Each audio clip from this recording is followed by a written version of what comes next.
নমস্কার বন্ধুরা, কেমন আছেন আপনারা সবাই? আশা করছি বন্ধুরা আপনারা সবাই সুস্থ আছেন, ভালো আছেন। অন্যান্য দিনের মতো আজকেও কিছু ছোট ছোট টিপস শেয়ার করব। আশা করছি টিপসগুলি অ্যাপ্লাই করলে আপনাদের প্রত্যেক দিনের কাজ সহজ হয়ে যাবে। চলুন তাহলে আজকে টিপস দেখে নিই।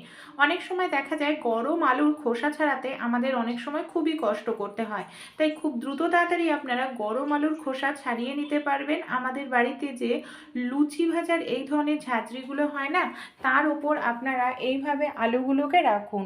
দেখুন, লুচি ভাজার ঝাঁঝরির ওপরে আমি এইভাবে আলুগুলোকে রেখে একটি চামচের সাহায্যে হালকা করে একটু চেপে দিচ্ছি। তাহলেই কত দ্রুত তাড়াতাড়ি আলুর খোসা ছাড়িয়ে নিতে পারছি। আমাদের আলুটা জলেও ভেজাতে লাগছে না, কারণ দেখবেন আলু যদি আমরা জলে কিছু সময়ের জন্য একটু ভিজিয়ে রাখি না, আলুর টেস্টটা কিন্তু নষ্ট হয়ে যায়। আর আমাদের অনেক সময় তাড়াহুড়োও থাকে যে খুব দ্রুত তাড়াতাড়ি কোনো কিছু রান্না করতে হবে, আলুর খোসা ছাড়াতে লাগবে। তাই এইভাবে আপনারা কিন্তু খুব দ্রুত তাড়াতাড়ি আলুর খোসা হাত না লাগিয়েই ছাড়িয়ে নিতে পারেন। বা আপনারা যদি চান আলুটাকে ম্যাশ করবেন, তাও কিন্তু খুব দ্রুত তাড়াতাড়ি করতে পারেন এই ধরনের লুচি ভাজার ঝাঁঝরির সাহায্যে। কি করবেন, লুচি ভাজার ঝাঁঝরিটা দিয়ে এইভাবে হালকা করে একটু ডলবেন আলুটার ওপরে, দেখবেন খুব সুন্দর আপনাদের আলুটা কিন্তু ম্যাশ হয়ে যাবে। আলুর মধ্যে কোনো রকম বড় টুকরো কিন্তু থাকবে না।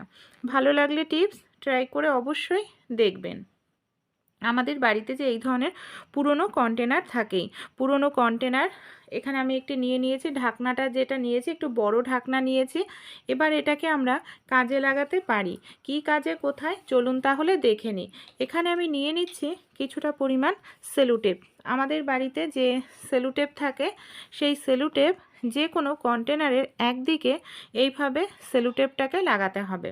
আমি যে কোনো একদিকে এইভাবে 3-4 বার সেলুটেপ লাগিয়ে দিচ্ছি, যাতে এটা খুলে না যায়। এই দেখুন, যে কোনো একদিক করেই কিন্তু লাগাবেন, পুরো সব দিকে ছড়িয়ে কিন্তু সেলুটেপটা আমাদের লাগানো যাবে না। এটাকে আমরা কোথায় কি কাজে ব্যবহার করব চলুন দেখে নিই। তার আগে সবার প্রথমে একটি চুড়ি নিয়ে নিয়েছি, আর ঢাকনার ঠিক মাঝখানে মাথায় চুড়িটাকে আমরা সেলুটেপের সাহায্যে এইভাবে লাগিয়ে নেব। তাহলেই আমাদের তৈরি হয়ে যাবে খুব সুন্দর একটি ডাস্টবিন। আমরা বাচ্চাদেরকে এই ধরনের ডাস্টবিন যদি বানিয়ে দিই, বাচ্চারা অনেক সময় পেন্সিল ছোলে, নোংরা এখানে সেখানে ফেলে। সেই নোংরাগুলো এখানে সেখানে না ফেলে কিন্তু নির্দিষ্ট জায়গায় ফেলবে, এতে আমাদের ঘরবাড়িটাও নোংরা হবে না। ভালো লাগলে ট্রাই করে দেখবেন। আমরা যখন কোথাও ঘুরতে যাই অবশ্যই কিন্তু আমরা ফোনের চার্জার আমাদের সঙ্গে করে নিয়ে যাই, কিন্তু সমস্যাটা কি হয়, এই যে ফোনের চার্জারটা নিয়ে না একদম জড়িয়ে পেঁচিয়ে যায় সব কিছুর সঙ্গে। কোনো কিছু বের করতে গেলে দেখা যায় ফোনের চার্জারটাও বাইরে বের হয়ে আসে।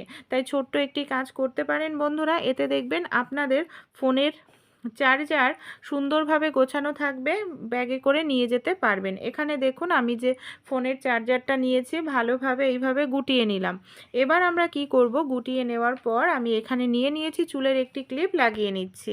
এইভাবে যে কোনো এক জায়গায় আপনারা চুলের ক্লিপটাকে লাগিয়ে ব্যাগের মধ্যে যদি নিয়ে যান, ব্যাগের মধ্যে অন্যান্য জিনিসের সঙ্গে জড়িয়ে পেঁচিয়ে যাবে না চার্জারের তার। ভালো লাগলে টিপসটি ট্রাই করে দেখবেন। আমাদের বাড়িতে এই ধরনের কিন্তু অনেক পিস থাকে।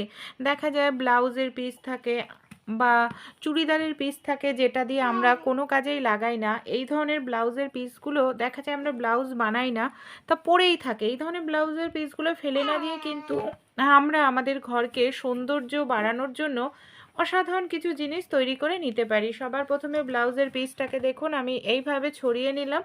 তাহলে দেখুন আমি নিয়ে নিয়েছি একটি বিছানার চাদর পুরনো, যেটা ছিঁড়ে গেছিলো। বিছানার চাদরটাকে কি করব, এইভাবে যে আমাদের মানে এখানে ব্লাউজের পিসটা রয়েছে, সেই পিসটার বিছানার চাদরটাকে এইভাবে গোল করে ঘুরিয়ে নিয়ে ঠিক তার মাঝখান থেকে আমাদের এখানে বিছানার যে চাদরের মাঝখান থেকে এই যে ব্লাউজের পিসটার কিছুটা অংশ তুলে নিয়ে কি করব, এই যে ব্লাউজের পিসটার চারপাশের অংশটাকে এইভাবে হাত দিয়ে ধরে নিয়ে তারপর আমরা উল্টো দিকে এইভাবে এটাকে তুলে নেব, তারপর গোল মতো একটু ঘুরিয়ে নেব। ঠিক দেখুন এরকমভাবেই করতে হবে। এইভাবে ঘুরিয়ে নেওয়ার পর এখানে আমি নিয়ে নিচ্ছি একটি গার্ডার। আমাদের বাড়িতে যে এই ধরনের গার্ডার থাকে, চুলের গার্ডার, যেটা হয়তো ঢিলা হয়ে গেছে, এরকম একটি গার্ডার দিয়ে আটকে নেব, তারপর ভালো করে চেপে দেব। দেখুন কত সুন্দর একটি কুশন তৈরি হয়ে গেল। এটা কোনো রকম সেলাই কাটিং করার প্রয়োজন নেই। আমরা এটাকে কিন্তু আমাদের সোফার উপর রাখতে পারি, বিছানায় রাখতে পারি। এতে কিন্তু আমাদের পুরনো যে ছেঁড়া বিছানার চাদরটা সেটাও ইউজ হয়ে যাচ্ছে, সেই সঙ্গে ব্লাউজের যে পিসটা কোনো কাজেই আমরা ব্যবহার করছিলাম না, সেটাও কিন্তু কাজে লেগে যাচ্ছে।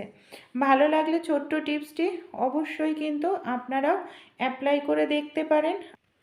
শীতকাল শেষ হলেই কিন্তু আমাদের মাথায় আরও একটি টেনশন কাজ করতে শুরু করে। শীতকালে ব্যবহার করা কম্বল যেটা নোংরা হয়ে যায়, গন্ধ হয়ে যায়, সেটাকে আমরা কিভাবে পরিষ্কার করে তুলব। কোনো রকম জল দিতে লাগবে না, খুব সহজেই কম্বল আমাদের পরিষ্কার হয়ে যাবে। হ্যাঁ, একটি ব্যালনের সাহায্যেই আমরা কিন্তু জলে ভেজানো ছাড়া, রোদে শুকানো ছাড়াই আমাদের কম্বলকে পরিষ্কার পরিচ্ছন্ন জীবাণুমুক্ত করে নিতে পারবো। কিভাবে, চলুন দেখে নিই ভিডিওটিতে। এখানে সবার প্রথমে আমাদের একটি মিশ্রণ তৈরি করে নিতে হবে। আমি একটি পাত্রের মধ্যে নিয়ে নিচ্ছি খাবার সোডা। এখানে দেখুন বড় চামচের 1 চামচ খাবার সোডা নিলাম, সেই সঙ্গে আমি এখানে পাউডার 2 চামচ নিয়ে নিচ্ছি। খাবার সোডা আর পাউডার দুটোকে খুব ভালো করে মিশিয়ে নিতে হবে। খাবার সোডা ব্যাকটেরিয়া জীবাণু ধ্বংস করে, এটা কিন্তু আমরা প্রত্যেকেই জানি। খুব সুন্দর করে এখানে আমি মিশিয়ে নিয়েছি, এটাকে সাইডে এবার রেখে দেব। একটি পাত্রের মধ্যে এখানে আমি নিয়ে নিয়েছি গরম জল। এখানে কিন্তু গরম জলই ব্যবহার করতে হবে আমাদের। গরম জলের মধ্যে কিছুটা পরিমাণ দিয়ে দিলাম নুন। এরপর আমি দিয়ে দিচ্ছি শ্যাম্পু। নুন জীবাণু ব্যাকটেরিয়াকে ধ্বংস করে, প্রত্যেকেই জানি। শ্যাম্পু নোংরাকে দূর করতে সাহায্য করে। এবার এই যে জলের মধ্যে নুন আর শ্যাম্পুটাকে খুব ভালো করে এইভাবে আমাদের মিশিয়ে নিতে হবে। আর এটা কিন্তু ঠান্ডা জল নিলে হবে না, উষ্ণ গরম জলে ব্যবহার করবেন। আমাদের বাড়িতে যে কাপড় থাকে, কোনো কাপড় বা রুমাল, বা আপনারা চাইলে কোনো তাওয়ালে নিয়ে নিতে পারেন। আমাদের বাড়িতে যে প্রেসার কুকারের ঢাকনা থাকে, এটা হ্যান্ডেল দেওয়া থাকায় খুব সুবিধা হয়। এর জন্য আমি এইভাবে প্রেসার কুকারের ঢাকনাটাই ব্যবহার করছি। আপনারা ঢাকনার পরিবর্তে আরও অন্যান্য কিছু কিন্তু ব্যবহার করতে পারেন। কড়াইয়ের যে ঢাকনাগুলো হয় সেটাও ব্যবহার করতে পারেন। প্রেসার কুকারের এই ঢাকনাটাকে দেখুন আমি এইভাবে মানে রাবারটাকে খুলে নিয়েছিলাম, তারপর কাপড় দিয়ে এইভাবে এটাকে লাগিয়ে নিলাম। চলুন কিভাবে তাহলে আমরা কম্বল পরিষ্কার করি দেখে নিই। আমাদের বাড়িতে যে এই যে কম্বলগুলো থাকে না, টানা দেখা যায় 4-5 মাস ব্যবহার করা হয়, 3-4 মাস। এটা কিন্তু আর ধোয়া হয় না 3-4 মাসের মধ্যে, কারণ খুব ভারী হয়, ধুলে প্রচুর পরিমাণে জল টেনে নেয়। এর ফলে আরও বেশি ভারী হয়ে যায়, আর শুকাতে 2-3 দিন লেগে যায়। লন্ড্রিতে দিলে অনেকটা টাকা খরচা হয়, তাই কিন্তু আমরা আর ধুই না। এই টানা 3-4 মাস যে ব্যবহার করা হয়, এর মধ্যে নোংরা জীবাণু ব্যাকটেরিয়া বাসা বাঁধতে শুরু করে। সবার প্রথমে কম্বলটাকে আপনারা হয় খাটে, না হয় মেজোতে সমান করে এইভাবে বিছিয়ে নিন। দেখুন এখানে আমি কম্বলটাকে সবার প্রথমে সমান করে বিছিয়ে নিয়েছি। যে মিশ্রণটা আমি তৈরি করেছিলাম, ছাঁকনি নিয়ে নিয়েছি, ছাঁকনির মধ্যে দিয়ে দেব। ছাঁকনির মধ্যে দিয়ে দিলে কি হবে, এই মিশ্রণটা সব জায়গায় সমানভাবে পড়বে, কোথাও বেশিও না আবার কোথাও কমও না। এইভাবে খুব ভালো করে সবার প্রথমে পুরোটা মিশ্রণই আমি দিয়ে দিচ্ছি। দেখুন সব জায়গায় কিন্তু আমার সমানভাবে পড়েছে। এবার আমি একটি পুরনো মোজা হাতের মধ্যে পরে নেব। আর মোজাটা পরে নিয়ে কি করব, এই যে কম্বলের যে দিকটা প্লেন, উল্টো দিকটায় হালকা করে ঢুকিয়ে, মানে হালকা করে ডললেই দেখবেন এই মিশ্রণটা ভেতরে ঢুকে যাবে। এই মিশ্রণটাকে এইভাবে উল্টো দিক করে ভেতরে ঢুকিয়ে দিতে হবে, তাহলেই ভেতরে জমে থাকা নোংরা জীবাণু ব্যাকটেরিয়া দুর্গন্ধ খুব সহজেই দূর হবে। এইভাবে কিছুটা সময় নিয়ে পুরো কম্বলটার মধ্যে এই মিশ্রণটা খুব ভালো করে আপনারা ঢুকিয়ে দিন। দেখুন সব জায়গায় কিন্তু আমি বর্ডারের দিকে, বাইরে বর্ডারের সব জায়গায় খুব সুন্দর করে সবার প্রথমে এই মিশ্রণটা এইভাবে ঢুকিয়ে দিচ্ছি। তারপর কিছু সময়ের জন্য আমরা কম্বলটাকে রেখে দেব। 5-10 মিনিটের জন্য এইভাবে এটাকে রেখে দিন। 5-10 মিনিট পর আমরা যে কাপড়টা জলের মধ্যে ভিজিয়ে জলটাকে নিংড়ে ফেলে নিয়েছিলাম, সেই কাপড়টা দিয়ে কি করব, এই দেখুন উল্টো করে, যেদিকে প্লেন হয় সেই দিকে নয়, ঠিক তার উল্টো দিকেই, যে এইভাবে উল্টো দিকে করেই পরিষ্কার করতে হবে। এই দেখুন আমি দেখাচ্ছি, এইভাবে উল্টো দিকে আর একটু চেপে চেপে আমাদের পরিষ্কার করতে হবে। এইভাবে একটু চেপে চেপে নিন, তাহলে সুতোর ভেতরে ভেতরে যে নোংরা জীবাণুগুলো থাকে, এইভাবে একটু চেপে টেনে পরিষ্কার করলে সেই নোংরা জীবাণুগুলো কিন্তু খুব সুন্দরভাবে পরিষ্কার হয়ে যায়। আর এইভাবে পরিষ্কার করলে কম্বলের যে বাজে ভেতরে গন্ধ থাকে, দুর্গন্ধ, সেই দুর্গন্ধটাও কিন্তু দূর হবে। পুরোটা কম্বলই কিন্তু আমাদের এইভাবে পরিষ্কার করতে হবে। আর মাঝে মাঝে কম্বলটার কাপড়টাকে ওই যে জলটা তৈরি করেছিলাম সেই জলের মধ্যে ডুবিয়ে নিয়ে অতিরিক্ত যে এক্সট্রা জল সেটাকে নিংড়ে ফেলে দিতে লাগবে। এখানে আমি কম্বলের এক সাইড আপনাদের পরিষ্কার করে দেখাচ্ছি। আমাদের একইভাবে কম্বলের কিন্তু দু সাইড পরিষ্কার করে নিতে হবে। এই যে উল্টো দিকও কিন্তু এইভাবেই পরিষ্কার করতে হবে, তাহলে এই কম্বলটা আমাদের পুরোপুরি পরিষ্কার হয়ে যাবে। এইভাবে পরিষ্কার করার পর আপনারা পাখাটা চালিয়ে দিন 10 থেকে 15 মিনিট, কম্বলটাকে পাখার হাওয়ার নিচে রেখে দিন। তারপর আপনারা ভাঁজ করে তুলে ফেলবেন, দেখবেন কম্বলের মধ্যে কোনো রকম জীবাণু ব্যাকটেরিয়া থাকবে না। কিন্তু কম্বলটা তোলার আগে আমাদের আরও একটি কাজ করতে হবে। এইভাবে আমি 10 মিনিট পাখার হাওয়ায় রেখে দিচ্ছি। 10 মিনিট পর কি করব, এই যে কম্বলের মধ্যে দেখবেন প্রচুর ধুলো কিন্তু থাকে, আর এই ধুলোগুলো থেকে গেলে কিন্তু নোংরাটাও থেকে যায়। তাই একটি ব্যালন নিয়ে নিন। ব্যালন দিয়ে কি করতে হবে, কম্বলটাকে এইভাবে আমাদের ব্যবহার করতে হবে, মানে ব্যালনটা বাড়ি দেওয়ার জন্য। হ্যাঁ, কাঠের ভারী ব্যালন নেবেন। তারপর কি করবেন, কম্বলটাকে আপনারা ভাঁজ করে নিন আর বা ছড়িয়ে নিন, এইভাবে বাড়ি দিতে থাকুন। এইভাবে বাড়ি দিলে দেখবেন কম্বলের মধ্যে যত ধুলো আছে, নোংরা আছে, সেগুলো কিন্তু সব বাইরে বের হয়ে যাবে। এটা ঘরের ভেতরে করবেন না, কোনো ফাঁকা জায়গায় যান, ফাঁকা জায়গায় গিয়ে কম্বলটাকে রেখে এইভাবে বাড়ি দেবেন, কারণ ঘরের ভেতরে করলে আবার আপনাদের ঘর নোংরা হয়ে যাবে। তাই বাইরে দিয়ে এইভাবে খুব ভালো করে কিন্তু সব পাশ এইভাবে একটু বাড়ি দিতে থাকুন। দেখবেন আপনাদের কম্বল যে অনেক সময় শক্ত হয়ে যায়, সেই শক্ত ভাবও দূর হবে আর একেবারে নরম হয়ে যাবে, পরিষ্কার হয়ে যাবে, টাকা পয়সা খরচা। আমাদের বাড়িতে এই ধরনের কিন্তু অনেক ফটো থাকে, দেখবেন এই ধরনের অনেক ফটো থাকে। দেখা যায় এই যে ফটোগুলো আছে, এই ফটোগুলোকে আমরা এখানে সেখানে রেখে দিই, যখন প্রয়োজন দেখা যায় ফটোগুলোও নষ্ট হয়ে যায়, আর হাতের কাছেও দেখা যায় আমরা ফটোগুলো কিন্তু পাই না। তাই ছোট্ট একটি কাজ করলেই খুব সহজেই আপনাদের ফটোগুলো ভালো থাকবে, ধুলো ময়লাও পড়বে না, নষ্টও হবে না, হাতের কাছেও পেয়ে যাবেন। আমাদের বাড়িতে এই ধরনের অনেক জুয়েলারি বক্স থাকে, সেই জুয়েলারি বক্সের মধ্যে আপনারা ফটোগুলোকে এইভাবে রাখলে ধুলো ময়লা পড়বে না, নষ্ট হবে না, অনেক দিন ভালো থাকবে। ডিম আমরা কম বেশি প্রত্যেকেই খেয়ে থাকি। অনেক সময় কি হয়, এই যে যে ডিমগুলো আমরা বাজার থেকে কিনে নিয়ে আসি, বাজার থেকে কিনে আনার পরেই কি করি, ডিমগুলোকে হয়তো সেদ্ধ বসিয়ে দিই। কিন্তু দেখবেন এই যে বাজার থেকে যে ডিমগুলো আমরা কিনে নিয়ে আসি, এই ডিমগুলোর মধ্যে না অনেক সময় প্রচুর পরিমাণে নোংরা থাকে। তাই ছোট্ট এই কাজটি করবেন, এতে দেখবেন ডিম খেয়েও আপনারা অসুস্থ হবেন না। কারণ ডিমের মধ্যে মুরগির অনেক সময় পটি থাকে। তাই আপনারা কি করবেন, এইভাবে ডিমগুলোকে একটু নুন দিয়ে দেবেন জলের মধ্যে, আর নুন দিয়ে তারপর ডিমগুলোকে 1 থেকে 2 মিনিটের জন্য রেখে দেবেন। 1 থেকে 2 মিনিট রেখে দিলেই দেখবেন ডিমের মধ্যে যে নোংরা আছে, আর নুন দিয়ে ভিজিয়ে রাখলে দেখবেন সেই নোংরাটাও খুব সহজে উঠে যাবে। তারপর যদি আপনারা ডিমটা সেদ্ধ করেন, সেই ডিম খেলে কিন্তু আপনাদের শরীর অসুস্থ হবে না, আর ডিমটাও খেলে শরীরের যে পুষ্টি, সেটা পুষ্টিটা পাবেন। সুচ আমরা কম বেশি প্রত্যেকেই সেলাই করে থাকি সুচ দিয়ে। অনেক সময় সুচগুলো আমরা এখানে সেখানে রেখে দিই, এতে কি হয়, আমাদের সুচগুলো হারিয়ে যায়, যখন প্রয়োজন তখন আমরা আর হাতের কাছে সুচ পাই না।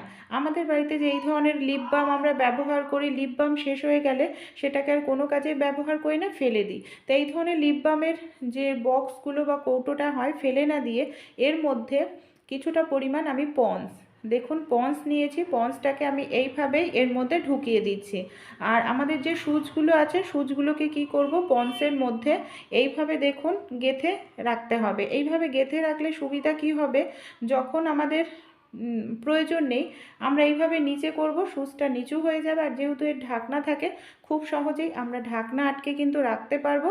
আমাদের সুচগুলো হারাবেও না, নষ্টও হবে না, আর জংও ধরবে না, যখন প্রয়োজন ইউজ করতে পারবো। আমাদের বাড়িতে যে পাত্রতে আমরা কোনো কাজবাজ করি সেরকমই একটি গামলা নিয়ে নিয়েছি। গামলার মধ্যে এখানে আমি নিয়ে নিয়েছি বেশ কিছুটা পরিমাণ জল। জলের মধ্যে এখানে আমি দিয়ে দিলাম বেশ কিছুটা পরিমাণ নুন আর জলটাকে ভালো করে সবার প্রথমে মিশিয়ে নেব। তারপর এর মধ্যে আমাদের দিয়ে দিতে হবে আরেকটি জিনিস, সেটা হলো 2-3 ফোঁটা মতো উজালা। দেখুন এখানে আমি 2-3 ফোঁটা উজালা এর মধ্যে দিয়েও খুব ভালো করে এইভাবে মিশিয়ে নিচ্ছি। এই নুন মেশানো উজালাটাকে কি কাজে ব্যবহার করব। আমরা সাদা জামা কাপড়ের উজ্জ্বল ভাব ফিরিয়ে আনার জন্য প্রত্যেকেই উজালা ব্যবহার করে থাকি। অনেক সময় যখন আমরা উজালা দিই দেখা যায় কোনো জামা কাপড়ে অতিরিক্ত উজালার কারণে ছোপ ছোপ পড়ে যায় আর দেখতে ভীষণ বাজে লাগে। তাই জলের মধ্যে যদি একটু নুন মিশিয়ে তারপর উজালাটাকে ভালো করে গুলিয়ে নেন, দেখবেন সাদা জামা কাপড়ে আর কখনোই উজালাটা ছোপ ছোপ হবে না, আর খুব সুন্দরভাবেই উজালাটা দেওয়া হবে। এতে সাদা জামা কাপড়ের উজ্জ্বল ভাব আরও বেশি কিন্তু উজ্জ্বলতা ফিরে পাবে। কচু জাতীয় সবজি যখনই আমরা কাটি অনেক সময় দেখা যায় কচুর রস হাতে লাগার কারণে আমাদের হাতটা চুলকাতে থাকে। কচুর শাক হোক কিংবা এই ধরনের তলার কচু যখনই আপনারা কাটবেন, হাতে সামান্য পরিমাণে একটু তেল খুব ভালো করে মেখে নিন। হাতে তেল মাখিয়ে নেওয়ার পর যদি আপনারা কাটেন, কচুর রস ডাইরেক্ট হাতে লাগবে না, যেহেতু হাতে তেলের লেয়ার রয়েছে, এর ফলে আপনাদের হাতও চুলকাবে না। আমাদের বাড়িতে যে এই ধরনের তাওয়ালেগুলো আমরা ব্যবহার করি না, দেখা যায় এই যে রান্নাঘরে কিংবা আমাদের বেসিনের সামনে, সিঙ্কের সামনে অনেক সময় এটাকে ঝুলিয়ে রাখি, বারবার দেখা যায় পড়ে যায়, বারবার আমাদের ঠিক করতে লাগে। তাই একটি চুড়ির মধ্যে তাহলে এটাকে আমি এইভাবে ভাঁজ করে ঢুকিয়ে একটি গার্ডার দিয়ে খুব ভালো করে টাইট করে আটকে নিলাম। তারপর আমরা যদি রান্নাঘরে কোথাও হ্যাং করি বা বেসিনের সামনে, সিঙ্কের সামনে রাখি, হাতটাও মুছে নিতে পারবো আর বারবার কিন্তু আমাদের তাওয়ালে পড়েও যাবে না। তাই এই ছোট্ট টিপসটি কিন্তু আপনারাও ফলো করে কিন্তু দেখতে পারেন। আমাদের বাড়িতে এই ধরনের অনেক জামা কাপড় থাকে যে জামা কাপড়ে দেখা যায় গেঞ্জি টপ মানে গলাটা না বড় বা গলাটা ঢেলা হয়ে যাচ্ছে আর পরলে ভালো লাগে না, কাঁধ থেকে নেমে যায়। ছোটদের বা বড়দের সবার ক্ষেত্রে এই টিপসটি আপনারা অ্যাপ্লাই করতে পারেন। এই দেখুন গলাটাকে সামনের দিকে দিকে দিয়ে এইভাবে ভাঁজ করে নিলাম, তারপর সুতোর সাহায্যে সেলাই করে নিচ্ছি। এইভাবে ভাঁজ করে নিলেই দেখবেন গলাটা যেটা বড় হয়ে গেছিলো, পড়ে যাচ্ছিল কাঁধ দিয়ে, সেই গলাটা ছোট হয়ে যাবে। যে একটু দেখতে সৌন্দর্যের জন্য আমি এখানে দুটো নিয়ে নেব পুঁতি। দুটো পুঁতি এইভাবে সুতোর সাহায্যে লাগিয়ে নিচ্ছি। তাহলে কি হবে, গলাটা দেখুন ছোটও হয়ে গেল, গলাটার নতুন একটি ডিজাইন হয়ে গেল, আর দেখতেও কতটা সুন্দর লাগছে। ভালো লাগলে টিপসটি অবশ্যই আপনারাও কিন্তু ট্রাই করে দেখবেন। এই দেখুন গলাটা আগের তুলনায় এখন কতটা ছোট হয়েছে আর ডিজাইনটাও কতটা সুন্দর লাগছে। আমরা সিঙ্কের মধ্যে বাসন ধুই, সবজি মাছ মাংস ধুই, অনেক সময় সিঙ্কের মধ্যে দেখা যায় জল জমে যায়, পাইপটায় হয়তো অনেকটা নোংরা জমে গেছে, যার কারণে খুবই সমস্যা হয়, জল যেতে চায় না। একটি বোতল কেটে নিন, সেটা দিয়ে ওপর নিচ করতে থাকুন। এতে কি হবে, ওপর নিচ করলে হাওয়ার প্রেসারে পাইপের মধ্যে যে নোংরা সেটা চলে যাবে, এমনকি প্লাম্বার ডেকে আমাদের আর ঠিক করতে লাগবে না। ছোট মাছ আমরা অনেক সময় দেখা যায় ফ্রিজের মধ্যে রেখে দিই, কিন্তু ডিপ ফ্রিজে রাখলে দেখা যায় অতিরিক্ত বরফ জমে যায়, সেই ক্ষেত্রে বরফ ছাড়াতে গেলে মাছগুলো ভেঙে যায়, নষ্ট হয়ে যায়।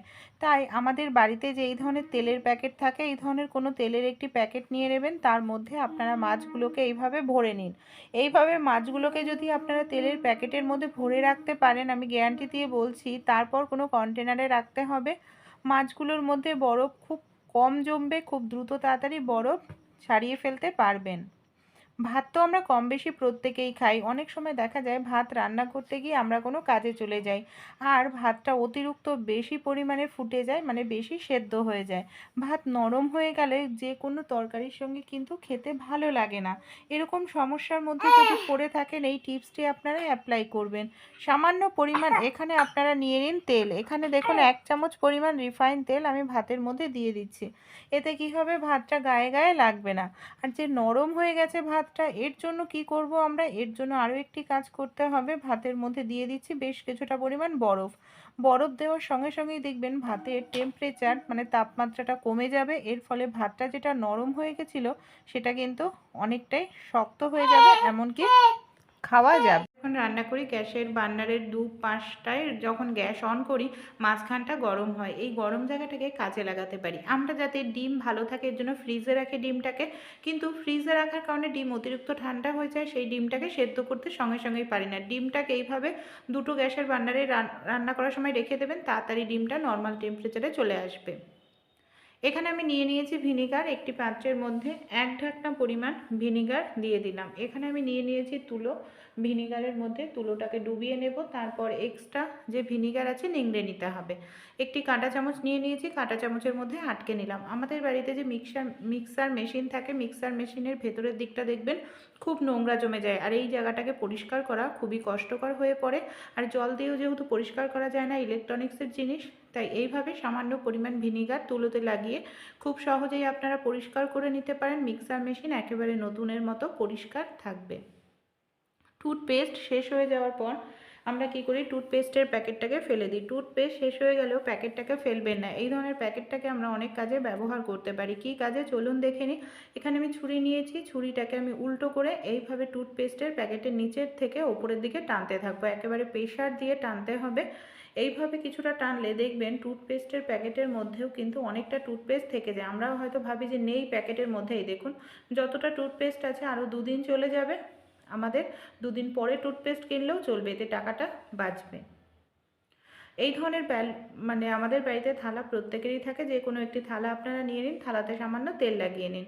এরপর এখানে আমি লুচি তৈরি করার লেচি নিয়ে নিয়েছি। অনেক সময় কি হয়, হাতের কাছে ব্যালন চাকি থাকে না, বা রুটি বা লুচি বেলতে হলে ব্যালন চাকি ছাড়া এইভাবে ওপর দিয়ে একটি বাটি নিয়ে নিন। বাটি দিয়ে হালকা করে প্রেশার দেবেন, চাপ দেবেন, দেখবেন খুব সুন্দর লুচি রেডি হয়ে যাবে। বা রুটি বেলতে গেলেও একটু শুকনো আটা ছড়িয়ে নিয়ে হালকা করে চাপ দেবেন, এই দেখুন কত সুন্দর। এইভাবে আপনারা রুটি কিংবা লুচি ব্যালন চাকি ছাড়াই করে নিতে পারবেন। এমনকি ব্যালন চাকির থেকেও খুব দ্রুত তাড়াতাড়ি কিন্তু এইভাবে লুচি কিংবা রুটি বেলে নেওয়া যায়। দেখুন এখানে আমার 2 সেকেন্ডের মধ্যে দুটো লুচি।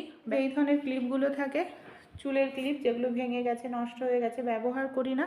দুটো চুলের ক্লিপ নিয়ে নিয়েছি। এখানে আমি নিয়ে নিয়েছি একটি তাওয়ালে বা কাপড় নিয়ে নিন, তার উপর এখানে আমি ওয়াইপার নিয়ে নিয়েছি। ওয়াইপার দিয়ে খুব ভালো করে এইভাবে আমাদের মানে তাওয়ালে দিয়ে ওয়াইপারটাকে মুড়ে নিতে হবে।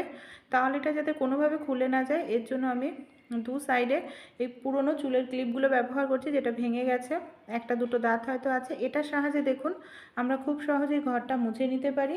আর এইভাবে ঘর মুছলে আমাদের হাঁটু যন্ত্রণা, কোমর যন্ত্রণাও হবে না, আর কাজটিও কিন্তু সহজ হয়ে যাবে। কোনো রকম মফ কেনার প্রয়োজন নেই, যেখানে আমাদের হাত পৌঁছায় না সেই সব জায়গাতেও খুব সহজেই হাত কিন্তু পৌঁছে যাবে।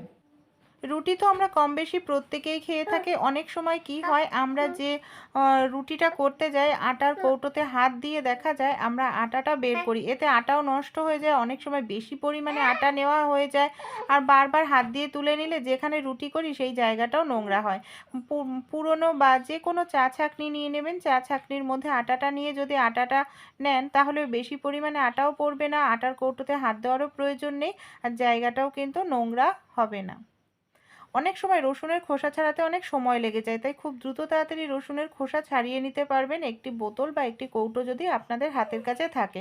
এখানে দেখুন আমি বেশ কিছুটা রসুনের কোয়া আলাদা করে নিয়ে নিয়েছি। এরপর আমি একটু ছোলার ডাল নিয়েছি। ছোলার ডাল বা গোটা ছোলা নিলে দেখবেন হাত না লাগিয়ে রসুনের খোসা দ্রুত ছাড়িয়ে ফেলতে পারবেন। অবশ্যই এখানে কিন্তু শুকনো রসুন নিতে হবে। কাঁচা রসুন বা ভেজা রসুন থাকলে কিন্তু এইভাবে খোসা ছাড়ানো যাবে না। আমাদের বাড়িতে যে এই ধরনের তেলের বোতল থাকে, আমি নিয়ে নিয়েছি তেলের বোতল। আর এখানে একটি পেনের ওপরের অংশ, এইভাবে আমি প্যাঁচটা খুলে নিলাম। এবার আমি কি করব, দেখুন তেলের বোতলে যে ঢাকনা আছে, ঢাকনার ঠিক মাঝখানটায় অল্প করে ছিদ্র করে নেব। আর এইভাবে পেনের ওপরের অংশটাকে আমি এইভাবে ঢুকিয়ে নিচ্ছি। এবার তেলের বোতলটাকে আটকে নিলাম।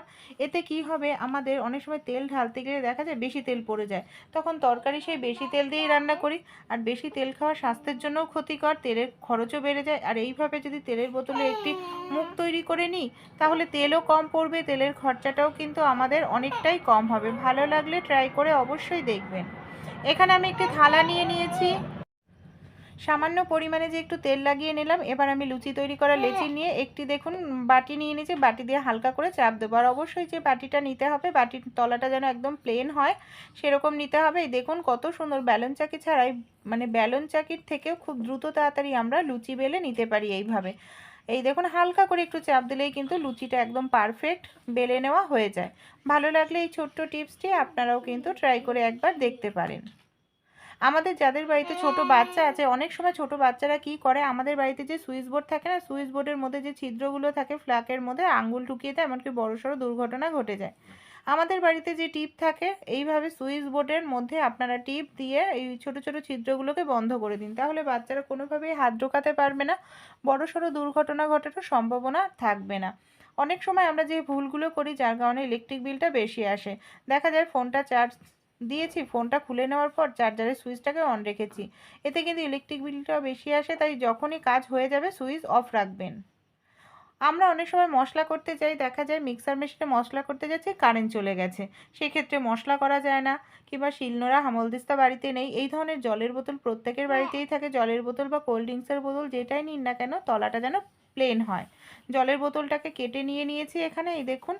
এবার আমি এখানে নিয়ে নিচ্ছি বেশ কিছুটা পরিমাণ মশলা, টমেটো, কাঁচা লঙ্কা, রসুন, পেঁয়াজ, আদা। এবার নিয়ে নিয়েছি একটি বেলন, বেলন দিয়ে হালকা করে এইভাবে বাড়ি দিতে থাকবো। এইভাবে কাঁচা যে কোনো মশলাই আপনারা করে নিতে পারেন।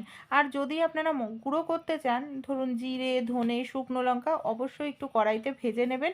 তারপর বেলন দিয়ে এইভাবে বাড়ি দিতে থাকলেই দেখবেন খুব সুন্দরভাবে আপনারা কিন্তু মানে মশলা করে নিতে পারবেন এমার্জেন্সির সময়। ভালো লাগলে ছোট ছোট টিপসগুলি অ্যাপ্লাই করে দেখবেন। অনেক সময় দেখা যায় আমরা ঘুগনির মটর রান্না করব, সেই সময় দেখা যাচ্ছে আমরা যে মটর ভেজাতেই ভুলে গেছি, মানে ঘুগনির গোটা মটর। আর এই মটরগুলো না ভেজালে কিন্তু দেখা যায় এটা দিয়ে যদি আমরা ঘুগনি বানাই, ভালো লাগে না খেতে, আর মানে ঠিকঠাক মতো সেদ্ধও হতে চায় না। তাই ছোট্ট একটি টিপস অ্যাপ্লাই করলে ঘুগনিটাও খুব সুন্দরভাবে সেদ্ধ হবে যদি ভেজাতেও ভুলে যান। এখানে দেখুন ঘুগনির মটরটাকে আমি সবার প্রথমে খুব ভালো করে কিন্তু ধুয়ে নিয়েছি। খুব সুন্দর করে ধুয়ে নেওয়ার পর এখানে আমি প্রেশার কুকারে দিয়ে দিচ্ছি বেশ কিছুটা পরিমাণ জল, কারণ ঘুগনির মটর সেদ্ধ না করলে তো আর ঘুগনি রান্না করা যাবে না। ধুয়ে নেওয়ার পর মটরগুলোকে জলে দিয়ে দিচ্ছি। এখানে আমি দিয়ে দেব সামান্য পরিমাণ নুন। খুব ভালো করে এই দেখুন আমার কিন্তু মটরগুলো একেবারেই মানে সব মানে কাঁচা রয়েছে। এবার আমি এর মধ্যে নুন দিয়ে দিলাম। আর যে জিনিসটা দেব সেটা হলো এক চুটকি মতো খাবার সোডা বা বেকিং সোডা। খাবার সোডা বা বেকিং সোডা দেওয়ার কারণে আপনারা দেখবেন আপনাদের যে গোটা মটর আপনারা ভেজাতে ভুলে গেছিলেন, সেটা কিন্তু খুব দ্রুত তাড়াতাড়ি মানে সেদ্ধ হয়ে যাবে। নর্মালভাবে এটা কিন্তু সিটি দিলেও সহজে সেদ্ধ হতে যেত না।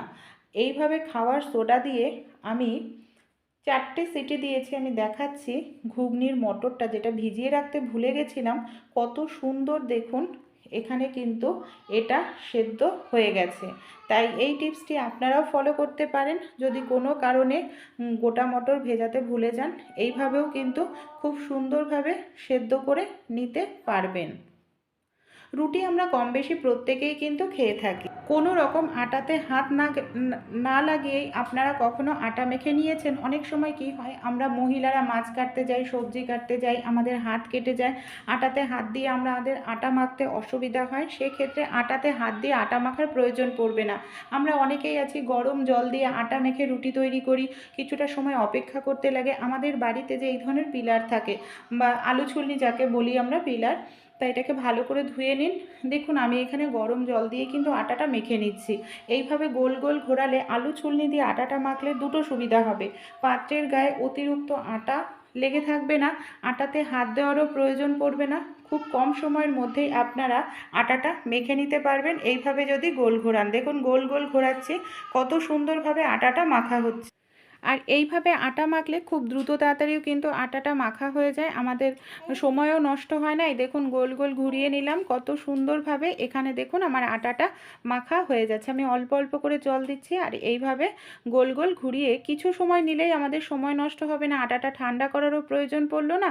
আটাটা কিন্তু আমার এখানে এখনও পর্যন্ত গরম রয়েছে, আর গরম থাকা অবস্থাতেই আটাটা আমার মাখা হয়ে গেল। আর পাত্রের গায়ে দেখুন অতিরিক্ত কিন্তু আটাটাও আমার লেগে নেই। তাই ভালো লাগলে এই ছোট্ট টিপসটি অবশ্যই আপনারাও কিন্তু ট্রাই করে দেখবেন। আশা করছি এই ছোট্ট টিপসটি ট্রাই করলে আপনারাও কিন্তু উপকার পাবেন। দেখুন পুরো আটাটাই এখানে আমার মাখা হয়ে গেছে। চলুন তাহলে পরবর্তী যে টিপসটি আছে সেই টিপসটি আমরা দেখে নিই। রুটি তো আমরা কম বেশি প্রত্যেকেই খাই বন্ধুরা। এখানে দেখুন গ্যাসের ওপর আমি একটি কড়াই বসিয়ে দিয়েছি। অনেক সময় হয় আমাদের হাতের কাছে তাওয়া থাকে না, তাই কোনো রকম তাওয়া ছাড়াও কিন্তু আমরা রুটি তৈরি করে নিতে পারি একটি কড়াইয়ের মধ্যে। এখানে দেখুন আমি কড়াইটাকে সবার প্রথমে খুব ভালো করে কিন্তু গরম করে নিয়েছি। কড়াইটাকে গরম করে নিয়ে কড়াইয়ের মধ্যে আমি এখানে রুটিটা দিয়ে দিলাম। যেরকমভাবে আমরা তাওয়াতে রুটি দিয়ে ওলটপালট করে নিই, ঠিক একইভাবেই কড়াইতে আমরা রুটিটা দিয়ে এইভাবে ওলটপালট করে নেব।